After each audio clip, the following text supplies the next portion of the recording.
So let's start with this first progression, this 1-4-5 progression. Now, this is letter A. The first thing I want to let you know about this is that you'll see that it's 1, 4, and 5. And on some of the other ones, I might say 1 major 7. Actually, I do that on C.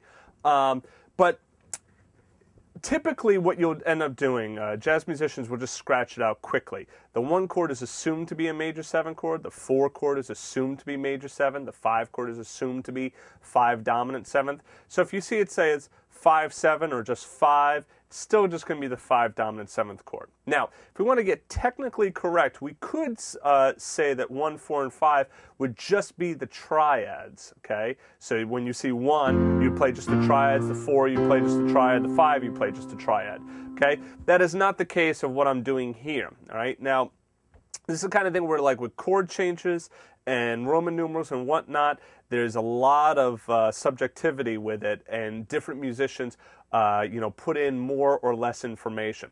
If you're playing jazz stuff and you see it says 1, 4, 5, it's a pretty darn good chance that you're going to be playing 7th chords and not triads. If you're playing in a rock band, there's probably a pretty good chance you're going to be playing triads and not full 7th chords.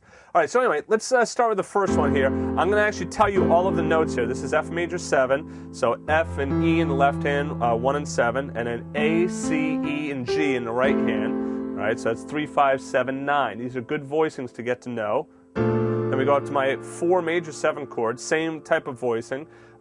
B flat, A in the left hand, and then D, F, A, and C in the right hand.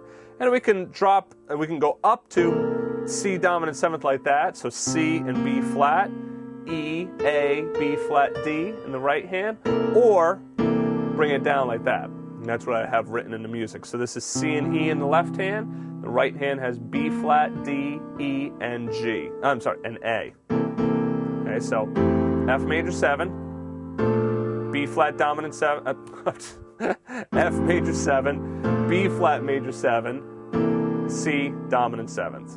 Okay, so 1 major 7, 4 major 7, and then 5, 7. Okay. Now this is a common progression, and you're not always going to see it in this type of rhythmic representation here. I'm just writing it out quickly, so just quarter note, half note. You might see it as 4 beats on 1 major 7, and then 2 beats on 4, and then 2 beats on 5. You might see a measure for each of them, all right? Now let's talk about what we can start to do with this and how you can start to create your own progressions and extensions of progressions using these chords. Now, remember we were talking about the dominant motion before. So, and then any dominant chord will move you up that 4th, right? All right, and then move you to the 1 chord of a new key. So, for instance, if I'm in the key of F and I'm playing 1, 4, and 5, that dominant 7th chord, the C7, wants to take me back to F major 7. But what if I did this? 1, 4, 5, and let me pick a new dominant 7th chord. Let me go up to, let's say D7, D dominant 7th. And now I can move to where? Go up a 4th, right? So D resolves to G major 7. And I could take exactly the same chord voicings that I have here.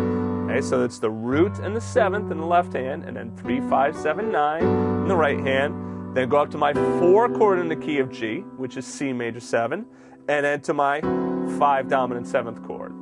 Let's pick another dominant 7th chord to go to. What if I went to B flat 7?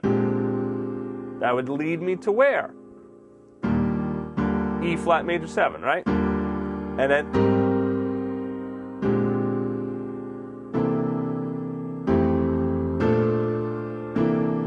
so what I'm doing is I'm playing 1, 4, and 5 in a key, and then the next chord at the end of that 1, 4, and 5, I go to another dominant chord. It could be whatever dominant chord I want, and that dominant chord is going to move me to a new key in which I'm then going to take this pattern and play this pattern in a new key.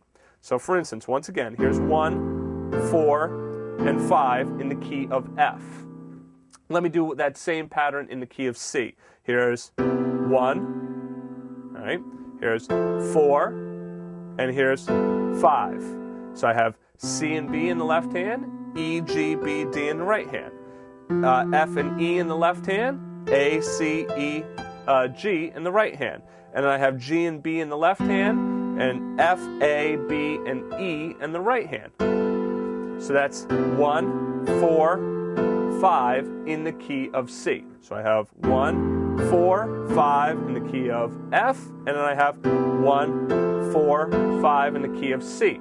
I just need one chord to bridge between the F and the C keys. And that chord is going to be the 5 chord in the key of C. Now the 5 chord in the key of C is what? G dominant 7th. G7 leads me to C. So 4 in the key of F again, 1 major 7, 4 major 7, 5 7. Let me go down to G7. That voicing is not great. I can do this one. Okay. G7, and then go up to 1, 4, and 5 in the key of C. Okay. What if I even just go to that voicing? Okay, so I'd have 1, 4, 5, 5, 1, 4, 5. The G7 is a little bit high. You can always get away with just doing something very simple like just root 7 and 3rd, or root 3 and 7th. Maybe add in the 9th and then the 13th if you can. There's a nice voicing, so you can roll the chords if you want.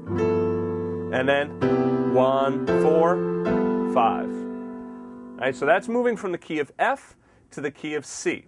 What I would suggest that you do is try starting in the key of F, do what's written, do what I was showing you, okay? Then see if you can move from that key of F to the key of C, but then try moving from the key of F to a different key. My suggestion is try the next one being moving to the key of G. Here's G major 7, C major 7, D7. Remember, to get to that G chord, you gotta go to the D7 first. So it'd be F, B flat, C, then go to D7, then G.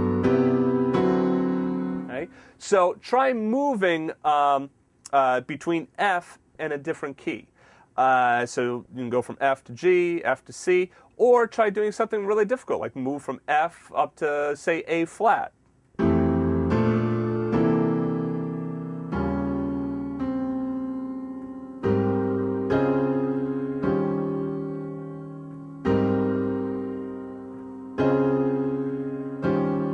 So when I went to that E flat 7, I just went down here, root 7, and then 3, 13, and 9, and then 1, 4, 5. So this is nice. Let's say you were playing a ballad and you ended. Instead of just ending it on the 1, so you could probably do something like this.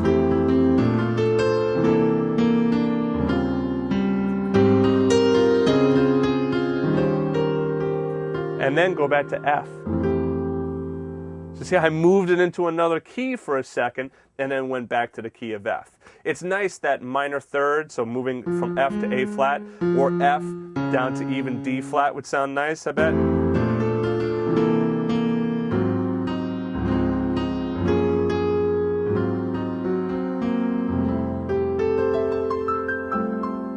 So it's a nice way of being able to extend a chord progression. So if you're ending on the 1 chord, well, try moving into a 1-4-5, do the dominant motion, then move into the 1-4-5 of a different key, and then just end right on that 1 chord. So it's a direct move from that other key right back to the original key. All right, so once again, like D flat, then just moving right back to F, or moving A flat right back to the F. All right? So have fun with that, and I'll see you in the next one.